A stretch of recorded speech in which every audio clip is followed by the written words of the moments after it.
Boker Tov, Shavua Tov. Today's daf is Daf Kuf Ches in Yebmot. We learned for a four shleim for Yosef, Israel ben Chaim Michal, and Elazar ben Reuma.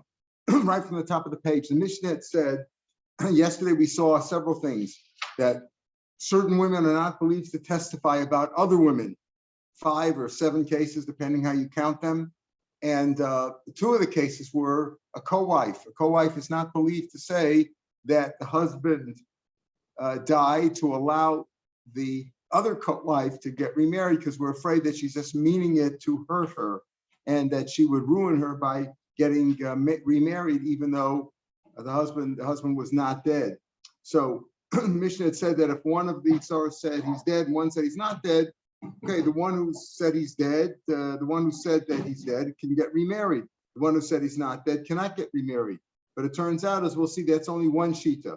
Rav Meir says that if they disagree, if they contradict one another, then we don't accept either one's testimony, and the ladies are not allowed to get remarried. So it said, if he says he didn't, if number one, there were 2 wives, Reuben had 2 wives, number 1 and number 2. Number 1 said that he died, number 2 said he didn't die, so number 2 can't get remarried. So it's more a time of the Amr Lo Meis, because 2 said he didn't die, number 2 said he died, then she's not allowed to get married. If she was quiet, mashma, she could get married. In other words, if number 1 said that they're joint husband, they shared a husband, if the number 1 said that he died, that he died, so she can certainly get remarried, because the rabbis believe the woman to say that her husband died because she's going to check it out and she doesn't want to ruin herself. She's allowed to get married, but the other one is not. But it's mashma Mishnah only if the number 2 said no, he didn't die. Time of Amr Lo Meis, if she was quiet, she could get married. Number 2 get married. Number 1 cannot testify about number 2, because we assume that they do not like one another. If they have co-wives, there's a special reason. They're sharing a husband, so they have less time alone, less intimate time. Each one has less intimate time with their husband because of the other one. So naturally, they don't like one another. And we've said that they can't testify. So why does number 2 have to contradict it? Even if number 2 didn't contradict her, she still wouldn't be allowed to get married based on the testimony of number 1. So the Gemara says, "Lo meis itzrachalei." No, you're right. Number 2 can't get remarried based on the testimony of number 1 anyway. But the point is, the chiddush is where number 2 said he didn't die. Lo meis, even if she didn't die, still number 1 can get remarried. Sachem, I may think, the truth is maybe he's dead. Not only the chiddush is that even if she said lo meis, you might think that they can both get married. But what do you mean? Number 2 just said he didn't die. How can she get remarried? You might think that the reason why she's saying not that he didn't die is just to hurt number 1. Number 1 says, listen, my husband's dead. Well, it's the same husband, right? Number 2 says, no, he didn't die. Maybe you're thinking, you know why she said he didn't die? Maybe he really is dead. But the reason he didn't die is not to let number 1 get remarried. Number 1 comes along and says, my husband's dead, I want to get remarried. No, you can't get remarried. She's jealous. She doesn't want to see her get remarried. So she says, no, he didn't die. Truth is, maybe he died, but she just wants to hurt the other one and not allow her to get remarried. That's what you might think. Saram, I might think, he's really dead. That she just wants to hurt her, wants to ruin her, and say, look, no, you can't get remarried. The Thomas Nafshi and Plishtim.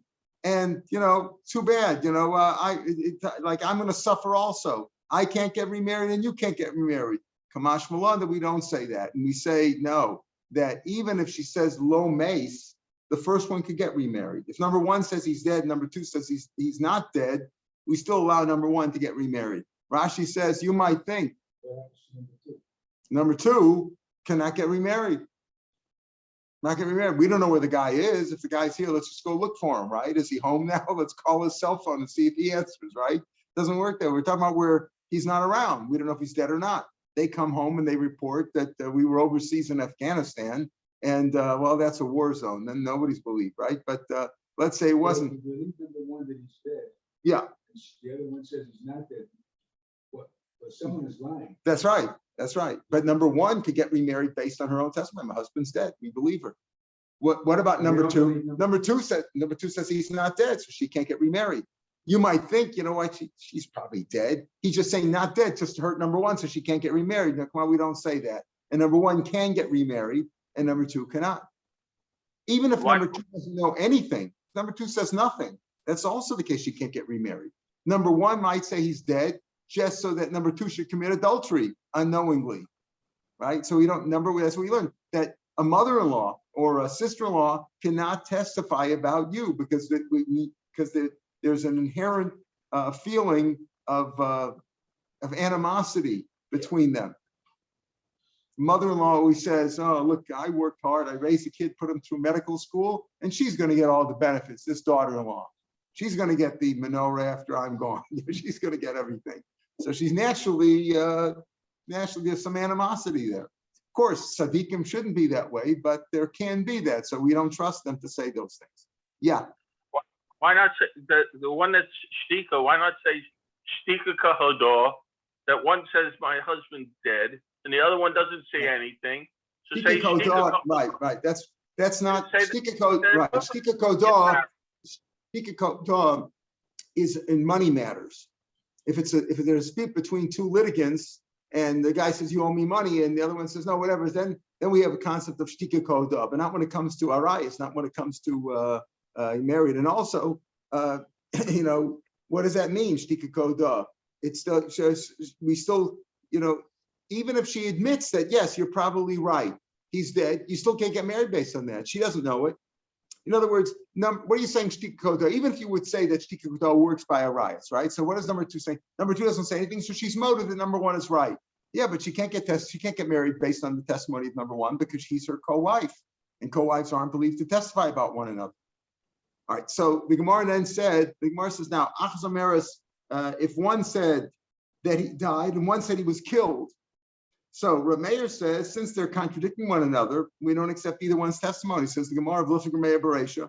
Why don't Reish regard you in the Reisha? The Reisha we just said that if number one says he died, number two says he didn't die, so number one can get remarried. She said he died, and the rabbis believe the woman to testify her husband. Why didn't the Rav Meir say also no? One said he died, one said he didn't die. Contradictory. You don't accept either one. You don't allow him to get married. When there's a disagreement about that, when there's two Adam who are makish who contradict one another, we don't accept the testimony, and she cannot get remarried according to Rav Meir. Rabbi Shimon says she could get remarried because we accept the testimony of the first one. Rabbi Shimon doesn't say that. Rabbi Yochanan Amar, in other words, Rabbi Shimon who say in the case where number one said he died naturally, number two said he was killed. So Rav Meir says, well, since they both agree that he's Rav Meir says that you don't accept them, they're contradicting one another, and therefore they cannot get remarried. And Rav Meir would say the same thing in the first case. If one said he died, one said he didn't die, nobody can get remarried. Rabbi Shimon say no. Since in the second case where one said he died, one said he was killed, since they're both motive that he's dead, they can both get remarried. They can both get remarried. In the first case where number one said he got married, he's dead. Number two said he's not dead. So we accept the testimony of number one, and number one can get remarried. So the Reish is machlok shni Rabbi Shimon, Rabbi Yochanan, Rav Meir. Even Rav Meir would give. Rav Meir in the first case where number one said he died, the rabbis accept the first testimony. He's dead. When she said, and the second one said, no, he didn't die, that's not considered hakasha. When it comes to this kind of a lav meis like kasha, Rabbanan believe the first one. If the first rabbis believe the first one said he's dead, and that's it. The second one comes along, okay, the tzara anyway can't get married based on testimony of number one. But even when the Torah says he's not dead, we don't consider that that's not contradictory. We accept the first one. But we're going to see there's a kasha on this. Tanan, the end of the Mishnah said, if two witnesses, one witness says he's dead, one witness says not, or or a woman said he's dead, one woman said he didn't die. And this could even be any woman, even the tzara. She can get married. So According to Rav Lazar, who said, Rav Meir says when there's contradictory ones, they cannot get married. So that part of the Mishnah will go like Rav Meir. El Rabbi Yochanan Kasha. According to Rabbi Yochanan, who will that go like? Because according to Rabbi Yochanan, even Rav Meir is moded that if one comes along, number one says he's dead, we accept the testimony, even if number two said he's not dead. So why in the Mishnah, end of the Mishnah, say if one says he's dead and one says he's not dead, that she can't get remarried? Elamai, it's a kasha on Rabbi Yochanan's pshat, and presumably the best pshat is Rabbi Lazar, who says that Rav Meir would argue in the first case, and he would say in the first case where number one said he's dead, number two said he's not dead, that Rav Meir would say, no, you don't accept any testimony because there's contradictory testimony. The Mishnah, first part of the Mishnah is going like a Rabbi Shimon, and the last part of the Mishnah is going like Rav Meir. If one says he's dead and one says he's not dead, nobody can get remarried. So according to Rav Meir, you can't get remarried. According to Rav Yuna and Rav Shimon, we do accept the testimony of the first one. So, right, that you accept the first, the rabbis accept the testimony of the first one. Says the Mishnah. A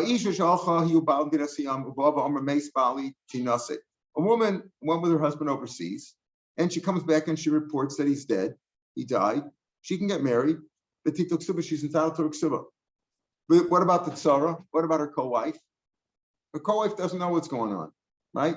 The woman, Reuben was married to number one and number two. He went with number one overseas. Number one comes home and says he's dead. So she can get her ksuba and she can get remarried. What about number two, who's been home all alone at home? The wife number two, she can't get married based on the testimony of her tzara. But tzara asura. Not only that, let's say the husband who died was a Kohen, supposedly who died, and she's a Bas Yisrael. She can even eat truma as if he's still alive. In other words, we don't accept her testimony. We accept the testimony for number one alone, but for number two, no, she's totally married. And you can even eat truma. If he's dead, you can't eat truma anymore. She's a Bas Yisrael married to a Kohen, but if the Kohen's dead and there's no children, assumingly, she can't eat truma. Reb Tarfon says you could eat truma. We don't accept her testimony at all as far as number two goes. Rabbi Kiva says, Omer, you have a suffix here. That's not a way to take out a beira. In other words, yeah, she can't get number two can't get remarried based on the testimony of number because we're afraid maybe she's trying to ruin her. That he's not really dead. But you're not going to give her truma to eat as if he's alive. Maybe he is dead. So Rav Meir says you don't do that. I should say v'asur melecho b'truma. So therefore we say, yeah, she can't get married, number two, but she also can't get eat truma as if he's alive. That's as far as a co-wife cannot. In other words, number one can get remarried. We said number one can get married and she can get her ksuba. Number two cannot get remarried, and not only does she not get her ksuba, but she could even eat truma. According to Dapim, Dapim says you're not going to give her truma. Maybe he is dead. Maybe the Kohen's dead, so you're not going to give her truma. That's a machlokes or Tarfon or Bekiva. That's by a co-wife. In other words, where the issue is, number one comes home and says that the husband's dead, and the issue is what can the co-wife do? What can number two do? So everybody agrees number two cannot get remarried, right? It's asura, but the question is, can she even eat truma? But Tarfon says yes, as if he's alive. We don't accept the testimony of number one is not valid for number two, no matter what. And she can even eat truma as if the man's alive, even though number one is getting remarried based on that testimony. But that's how it is. It's what we call pagina dibura. As far as she's concerned, we accept her testimony because ishadaika. It's when the rabbis were makel of what a woman testified about her husband, but not about testifying about her co-wife, even though we're talking about the same case. Is he dead or not? Doesn't sound fair. So the answer is we're saying maybe we have to accept her testimony about her husband, but maybe she's just lying to ruin the other one. That's how far people can go. Let's say the issue is not the co-wife, the issue is a different one. Omra meis bali vakach meis chami. Her father-in-law died. Yeah. The co-wife, she can stay in the house. She gets to live in her husband's house. Yeah. As if the man's still alive. Yeah. As if the man's still alive. Correct. But she can't eat truma according to Rebbe Kiva. We'll see who the psak is like. Let's say the wife comes home, number one comes home. There was no co-wife now. We're talking about she came home, she said her husband's dead. Fine, her husband's dead, she can get remarried. And then she says her father-in-law died too. Now, who's she testifying about when she says her father-in-law's dead? Her mother-in-law. Can the mother-in-law get remarried? The one who says she's dead, her husband's dead, she can get remarried. The chamos asura, even though she says her father-in-law's dead, and technically, once her husband's dead, it's not her mother-in-law anymore, right? Because she's not married to him. It's her former mother-in-law. So she's testifying about her mother-in-law. Mother-in-law was one of the 5 cases we said in yesterday's Mishnah is not believed to testify about a daughter-in-law and vice versa. So the chamosa asura, and Ali Hasabasur Kohen, same thing. Let's say the mother-in-law was married to a Kohen, and this woman testified, the daughter-in-law testified that her father-in-law is dead. She could still eat truma, the mother-in-law, because we don't believe the daughter-in-law as far as the mother-in-law is concerned. That doesn't take her out of Vera. Actually, not only can she not get married, but she can't eat truma either. In other words, we definitely don't accept testimony about a sister-in-law, about a co-wife, or about a mother-in-law. But the issue is the truma. Rav Tarfon says if you don't, she's not believed at all. She can even eat truma if the husband was a Kohen, as if he's alive. Mekiva says no.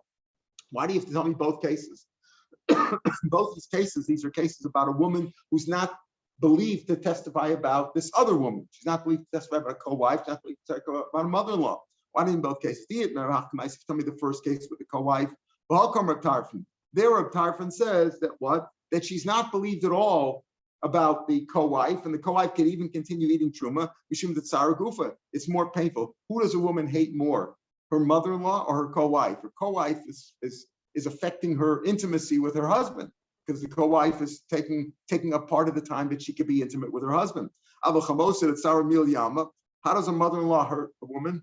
Usually with words. It's usually with words, putting her down. Maybe it's Mother Bakiva. Now look, it's more likely that it's the truth that her father-in-law did die and she shouldn't eat truma. So maybe Reb Tarfon be Mother Bakiva and shouldn't eat truma. Be it Nabat, that'll be the second case. Maybe the Reb Bakiva says that she cannot eat truma. The mother-in-law cannot eat truma. It's not as bad. Maybe in the case with the sister, with the co-wife, where she's more likely to lie about the co-wife because that's really affecting her marriage, and maybe she's lying, and therefore the other number two should be able to eat truma. Maybe Rabbi Kiva's mother, Rabbi Tarfon, Shricha. Therefore, we tell me the machlokes in both cases. The halach is like Rabbi Tarfon, that the number one is not believed about number two or about her mother-in-law, even as far as the truma goes. We totally don't believe her. As far as number two is concerned, the husband's still alive and she can eat truma. We see that by also. Nitli ben, and on the days we're going to see mission like this. Woman went overseas with a chazaka that she had no children, and that if husband dies, what was going to happen? She was going to fall yibam to her husband's brother. And then she says, I was given a son. God granted us a son while we were overseas. We went overseas for a few years, and I had a baby. Dinasayam. Nitli ben v'dinasayam. And then she says, though, meis bini bakach bali. She says, her child though died, and then her husband died. Ne'emana, she's believed. Why is she believed? Because she hasn't changed the presumption. The chazaka was she went overseas with no children. So the assumption was there if her husband dies, what would happen? She would fall yibam. Now she comes back and she says her husband did indeed die, but in between she had a baby, had a son. It could be a boy or a girl in this case because it's children. She had a child, but the child died before the husband. So in that case, she falls yibam anyway. So she's believed because she could have said pesha also pesheter. The mouth that said that there's no yibam because she had a baby also says that the baby died before her husband died. Therefore, there's no yibam. She's believed. Let's say bali v'achach meis b'ni. But let's say she says first my husband died, then my son died, which means that there was no yibam because when her husband died, she had a child. There's no yibam. So maybe she's just trying to get out of the yibam. She's going against the chazaka. When they went overseas, the assumption was that if her husband died, she would fall yibam. Now she says no. She had a son. Where's the son? He died. So isn't there yibam? No. He died after her husband. So there's no yibam. Then she's not believed. But maybe she is telling the truth. In other words, maybe she's just trying to get out of yibam. She doesn't like the brother-in-law. And therefore she's trying to get out the yibam. She just is, oh, your husband died. You have to go yibam. No. I had a son and then my husband died and then the baby died. So there's no yibam. Maybe she's trying to get out of it. So we say we're not sure. Maybe she is telling the truth. Maybe indeed there was. So you do yibam. You do chalitza, right? You tell the brother-in-law to do chalitza because maybe she's telling the truth. And she's not supposed to have yibam. It's Eishizach Shalom Malka Mitzvah. Maybe there was a son who survived the father and then he died. So you do chalitza. Oh, so it says over there, Lidvoreh, Choshen Lidvoreh, Huda Choshen, Devetzar and Choshen. You believe her words you're concerned about. So as far as she's concerned, do chalitza. But with Devetzar and Choshen, notice you believe her, but you don't believe her tzara as far as she's concerned. You don't believe the tzara, in that case over here too. Number one says that the husband's dead. As far as the two is concerned, we don't believe number one at all. And not only can number two, you say stay in the house and be married, consider herself married. She can't get remarried because the assumption is her husband's alive. Now yet she can even eat truma. So it's a strange thing, right? Number one could get remarried. Is the guy dead or not dead, right? Does Bezdin accept it? You wouldn't say this logically. You say if Bezdin accepts that he's dead, so number two can get married to. No, maybe he's not really dead. We don't know. There's no body here. There's no death certificate. There's no Adam. It was just the testimony of this woman. Maybe she's trying to hurt her. She hates the sister-in-law so much that she says that he's dead. so that number two, so she's the sister, not the sister-in-law, the co-wife. So that the co-wife gets remarried and then is found out to be an adulteress. Maybe that's her intention. So we don't know it. We don't believe her at all as far as that's concerned. Now the Mishnah here had talked about Rabbi Akiva and Rabbi Tarfon saying, Tarfon says she can eat any truma. Rabbi Akiva says, well, that's not a way to do it. We don't know. Yes, we wouldn't allow her to get remarried, but you're going to let her eat truma. Maybe the husband isn't dead and he's a Kohen. I could let her dead. So we're going to have another case here now. Other cases where we say Rabbi Tarfon and Rabbi Akiva disagree about how far do you go. And Rabbi Akiva says, no, you're not going to go that. You have to be more careful and don't let her eat the truma. So here is a similar case, but totally unrelated to our issue. Kiddush achas michamesh, we're not Beis now, mission on the base. A man who's Makadish got engaged to one of 5 women.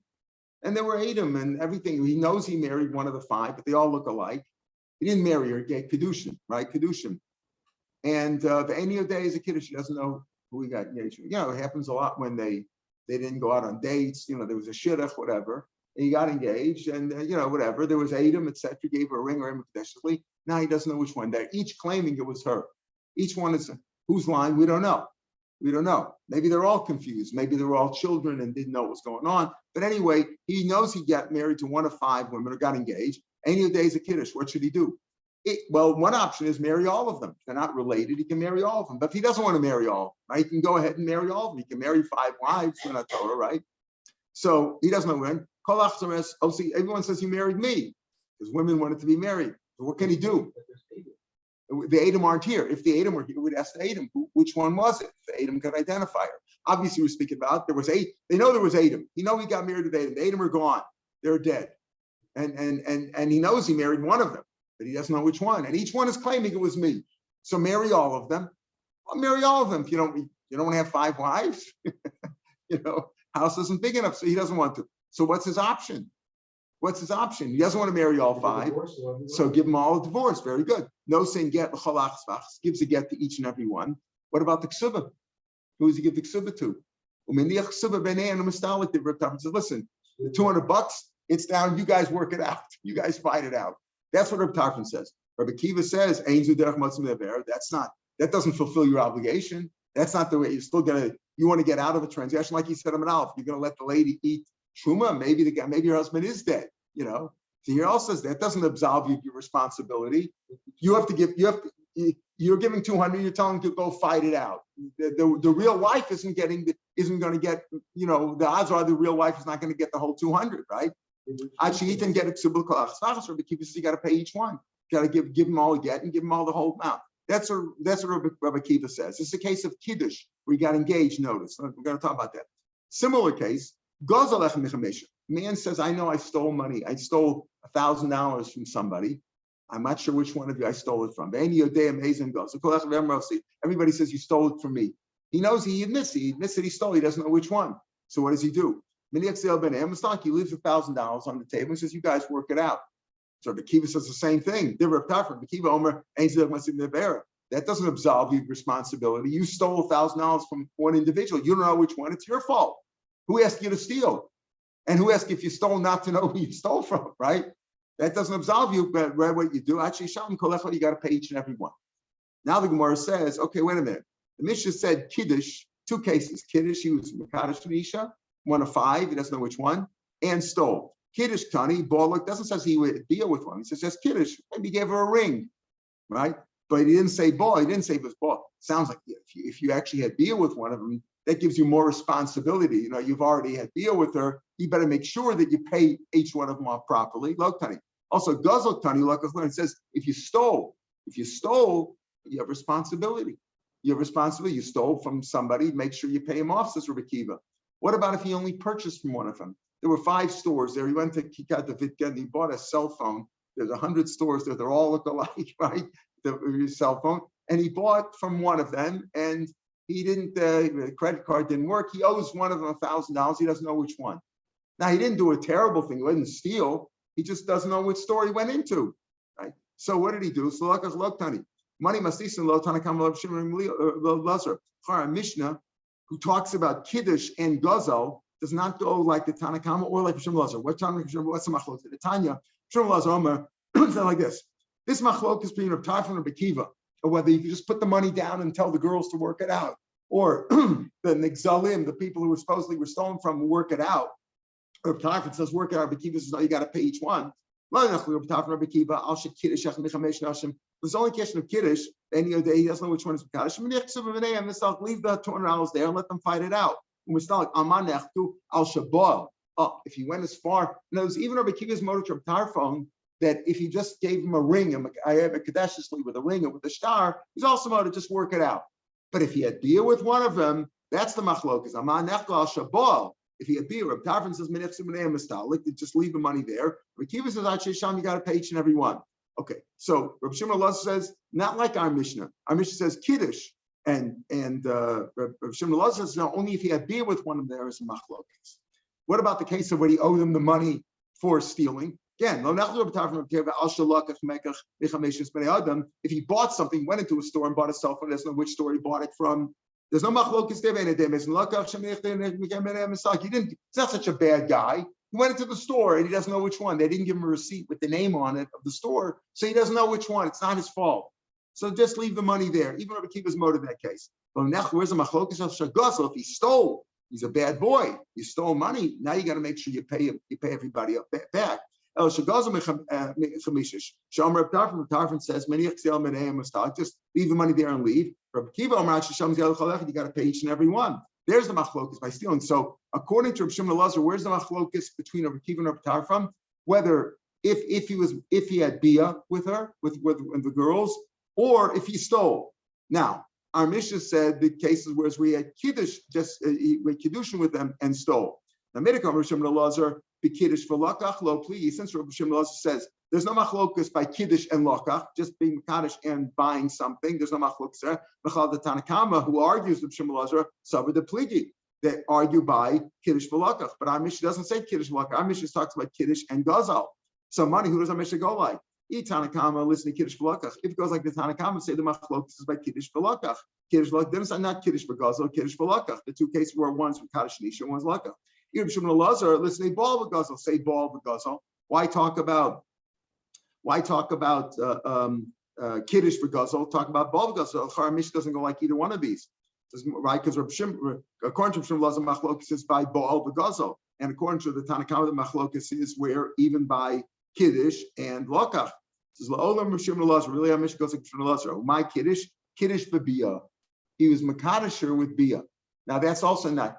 We learned but the rabbis forbade people from being makash bia. It's considered it's considered disrespectful sexual misconduct to have to be makash nisha with bia. Harayat mukadeshesli with bia. That's improper. So lo Shimon Elazar, when Amish says kiddush, it means kiddush bia, right? And my kiddush bia, Amish goes like Shimon Elazar, that if where does Rabbi Kiva argue with Rabbi Tarfon? In the second case of Gazal, according to Shimon Elazar, not in the case of Lakach. And in the first case, it's with Bia. Mishnah says Kiddush means Kiddush for Bia. So why do I need both cases? Tana Kiddush lo diachal kochud Rabbi Kiva. Tell the Kiddush of Rabbi Kiva, the afagav the Isur Rabbanan of it. All he did was Kaddish Rabbi. It's only Isur Rabbanan. Still he gave a knas. And he said, you know what? You're not sure which woman you have to pay. You have to pay all of them, says Rabbi Kiva. Don't just pay one of them. Don't just leave the money there and tell them to fight it out. But you have to pay all of them. And Tana Gazal, in the second case, where he stole money from one of five people, doesn't know which one, that even though it's an Isur D'Oraisa, even though it's an Isur D'Oraisa, the steal is an Isur D'Oraisa, and he did an Isur D'Oraisa of it, low currency, he didn't cancel him. So the Chiddush of Rabbi Kiva of Rav Tarfon is in the second case, even though he stole from one of five people. If a person is a regular ganef and steals from everybody, there's no way to do tshuva. You don't know who you stole from. So they say give tzedakah to public works and things like that, but it's not a proper. It's not a proper tshuva, right? But if you know you stole from one of five people, you don't know which one, so make it up to all of them, says Rabbi Kiva. Tarfon says even in a case like that, where you did exale, you only have to do, your obligation is minimal, just leave the money that you stole, leave it there and tell them to fight it out. Because they're also, but most of those are liars too, right? 4 out of 5 guys are liars.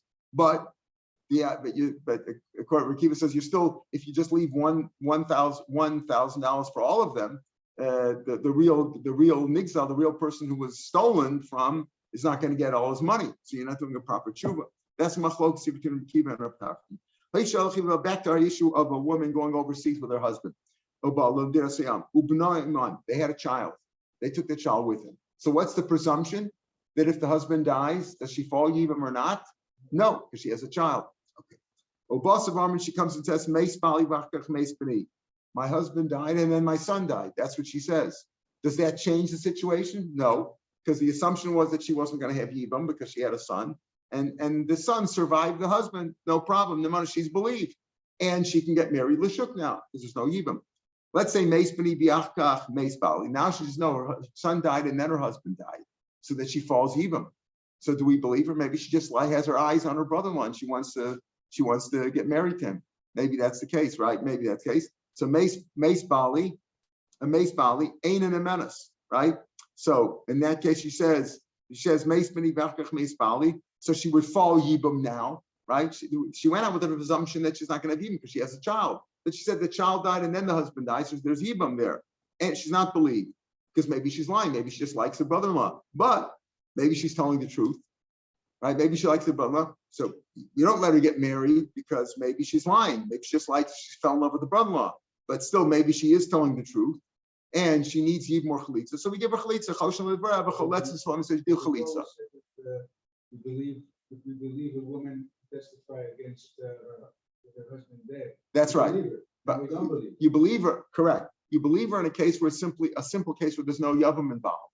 But when there's a yavam involved, when there's a brother involved, if there's no case of yibam, her husband's, let's say, an only son, whatever, then you believe her because the isha daika mitzvah. But here there's another factor. There's a yavam involved, and we're afraid maybe she fell in love with the yavam. So she had a son. We said there's no yibam there. She had a son. It's just the son died and then the father, because maybe she has her eyes on her brother-in-law. So we don't believe her, but maybe she is telling the truth. And the husband died after the son died, and therefore you make her do chalitza. We force them to do chalitza, not yibam, because maybe she's lying. Maybe she's lying, and maybe the son survived the father. Okay. Let's say Nitnli Ben B'Niasim. Let's say she went overseas and there were no children. She went overseas, just her and her husband. She had no children. And she says, Nitnli Ben B'Niasim. We mentioned this case of Aleph, right? God gave her a son while she was in Aleph. The truth is, it's a son for the father. The main thing is the father's son, right? But they're married, so it was their child. They had a joint child. But she says, now, so when she went overseas, the presumption was that if her husband would die, there would be even. There was no children. But she says, I had a child while we were overseas. She said, but her son died before the husband, because she didn't change the presumption. The chazaka was that she was going to have yibam, and now there's also yibam. She said she went overseas, there were no children. But she had a child, but he died right away, and then her husband died. Okay, there's yibam. Didn't change the chazaka. Let's say the other way around. But she says she had a son overseas. We don't know about it, but she says she had a son. She got pregnant, had a son overseas, and the husband died, and then the son died. So she's getting out of yibam. Now we're afraid maybe she hates the brother-in-law. She went overseas with the assumption that if her husband would die, she would have to marry her brother-in-law, right? The husband's brother. But she can't stand the guy. So she comes back and she says her husband's dead. So, no. I had a son and he survived the father. He survived my husband. So we don't believe her because she's changing the presumption, right? We're worried about what she said. We're concerned maybe she's telling the truth. And therefore, we don't allow her to do yibam, right? She says, ain't an amanas, right? Maybe she's trying to get out of the yibam, and we don't allow her to get married stam to the shuk until she has chalitza. So in both cases, we're concerned. If she changes the presumption, changes the chazaka, we don't believe her, but we say you have to have a chalitza. In the first case, maybe she loved the brother-in-law and she wanted to marry him wrongly. And in the second case, maybe she was trying to get out of marrying the brother-in-law wrongly. Nitli yavam, let's say she says, I got a brother-in-law overseas. How did that happen? Her mother-in-law went with her too. She went overseas. She was a young woman, and her in-laws went along with her too. And there were no other children. Her husband was an only son, and her mother-in-law had a son while they were overseas. Now she comes back 20 years later, and she says, what? Meis bali, my husband died, meis yavmi, or yavmi, but she said, I had a brother-in-law while we were overseas, but he's dead. My husband's dead, he's dead. No problem. Nemanas, she's believed. Why? Because she's not changing the chazaka. The chazaka is that if her husband's dead, she can get remarried l'shuk because there was no brother-in-law. Let's say though she had a brother-in-law. Her husband had a brother, and they all went overseas on a family trip, on a long family trip. and she says that what? That they're all dead. She says husband and the brother-in-law died or not died, right? She's not believed because the assumption was, again, she's believed about herself and for herself, she's believed about her husband, but she's not believed about the Yavam, that the Yavam is dead because the assumption was there was a brother-in-law there. You're not believed to say your brother-in-law is dead, right? Maybe you just can't stand him and want to get married. L'shuk. She'ena isha nemes lomer meisiya, but she's not believed to say her brother-in-law is dead. She'tinas say she can get married. V'lo meisachos she'tinas beiso. She's also not believed to say that her sister, who's married to Yankel, is dead. Why? So that she can get married. Remember, a wife, if a man is, if Yankel is married to Rachel and Rachel dies, then he can marry Leah. But otherwise, he can't marry if he divorces her or whatever. So he says, if Leah says that her sister Rachel is dead and now she wants to marry Yankel, not a case of even just marrying your wife's sister. If your wife died, not believe because maybe she had her eyes on her brother-in-law. The Einishnem, and similarly, a man is not believed. Lomer meis achi. Man's not believed to say that his brother's dead. She yavmishto. Maybe a man likes his brother's wife. So he says, oh, my brother died. There were no children. My brother died. He wants me not believed to do that. A woman is believed to say her husband's dead, but not in the case of a yavam. Below mesa ishto, she is achos. And also a man's not believed to say that his wife died in order for him to marry her sister. Now, if you say, is he believed to say his wife died for him to marry somebody else? Well, a man could take many wives, Torah. That's not a problem. You don't have to say he's dead. You don't have to say his wife's dead. But if he says my wife is dead so that he can marry her sister, that he's not believed. Rav Meir Nachman. Hamazaki get ishto b'makom yavam. The assumption is this: a woman wants to be married, right? She's married to her husband. We assume that she wants to get married. We have another clause. We have this mostly in the Zikin. That can you make a shliach mizaka something? Let's say I know that you need money and there's some money in the street. Can I pick it up on your behalf? Yes, because even though you're not aware of it, you're not here. I'm sorry, but I can't make a chov. I can't make an obligation to something that you don't want. So a woman normally would want to be married, right? One woman wants to be married. So let's say a man wants to divorce her, and he can divorce her against her will. So so he can't say, listen. He sends her a get and she accepts it, fine. But let's say she's not here. Can he appoint a shliach on her behalf? You could send a get with a shliach, that's a shliach lo, and she could also appoint a shliach like Kabbalah. Can you appoint a shliach on her behalf? Let's say you want to take it effect right now. Let's say a guy's really good. What happens is this: a man says, "I want my wife to be divorced," and you accept the get for her. Can you accept the get for her? We don't allow that normally. Because maybe she doesn't want somebody to accept the get in her behalf. She wants to stay married. Okay, that's the simple case. You can't give her an obligation, something to her detriment that she doesn't want. But let's say a man is dying and he doesn't want his wife to fall yibam. He doesn't have no children. She doesn't want to fall yibam. He doesn't want her to fall yibam. So what does he do? He gives her a get before he dies, right? So he wants to give her a get, but she's not here. So he wants to appoint a shliach on her behalf. And now maybe it's a good thing because this way she won't have to have yibam. Normally she wouldn't want to be divorced, but now she will have yibam. So what do you say there? Boy minei Rav Meir Nachman hamazaka get lishto. A person is mazaka. In other words, he obtains a get for his wife. He executes a get for his wife via a shliach, by appointing your shliach for Kabbalah, your shliach on her behalf. Yes, the makom yavam where there's a yavam. Is that an advantage for her? If it's an advantage, zachan larim shalom lefanav. If it's a disadvantage, you're not. Even the son since in many cases she doesn't like the brother-in-law. You see, you have different cases. The sister-in-law always hate each other. The mother always hate it. The daughter always hate. The co-wife certainly hates one another. But in the case of the yavam, her brother-in-law, we don't know. So since she might hate the guy, it's a schus for her to get divorced now, so she doesn't have to fall yibam or chalitza. Maybe sometimes she likes the brother-in-law, so she wants to have yibam with him. Therefore, chovula, he doesn't want the get. It's a disadvantage for her to have the get. What do you say? Amrlei. So Rav Nachman answered Rava Tanina. We'll look at our Mishnah. Our Mishnah says whether she says that she is falling yibam to the yavam because maybe she likes him. So she says, she had a son, but the son died first. That she's yibam. We don't believe her necessarily, but you chalitza. In the same case, if she wants to get out of the yavam by saying that she had a child and the child died subsequent to the husband, so that there's no yibam. In both cases, we're concerned about it. we do chalitza, we don't do yibam, but maybe she's telling truth, maybe she's not. We don't know. And therefore, like Rashi explains here also, we're not sure. Here also,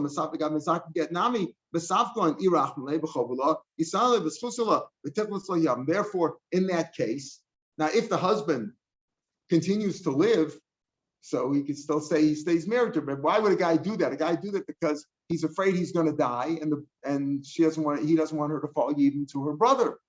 So, but we don't know. Is it an advantage for her or not in that case? If he gives her a get, so he gave her a get, give her the get. But over here, where she's not here, and he's trying to give it to a shliach on her behalf and appointing it on her behalf, we don't know, is that an obligation? Is that a good thing, an advantage or a disadvantage? We're not sure. It could go both ways. Therefore, if he dies now, did she get a get or not? We don't know. And therefore, you do chalitza with the yavam.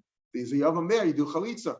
You do it because if it was definitely not a get, you could even do yibam. But maybe it was a good get. We're not sure. Is it an advantage or not an advantage? Therefore, you do chalitza when he dies. Now, what happens in this case? What happens if not a brother, not a case of a brother-in-law yavam? Simple case, they're fighting. I said before that a woman usually wants to be married, right? She has to get married to her husband. Today, at least in those days. Today, we don't know. But in a case where they're fighting, what would you say there? Even the Isla Ketata, since there's strife in the household, it's an advantage for her. So if he decides to give her a get, she's not here now. Could somebody else accept for it? It's a schus. Odilma, no. Or do you say, Necha the Gufa, the gear says, Odilma, Safsa the Gufa, other flaw, it's still better to be married. It's a warm body. She'd rather be married to the guy, even if they're fighting. So we don't know. So Tashma is like this. Tashma, let's bring a proof from here. Ravine asked Rabbi this question. Rabbi says, Tashma, the Amar Ishlakish, Tavla Mesav Tandum Mesav Armalu.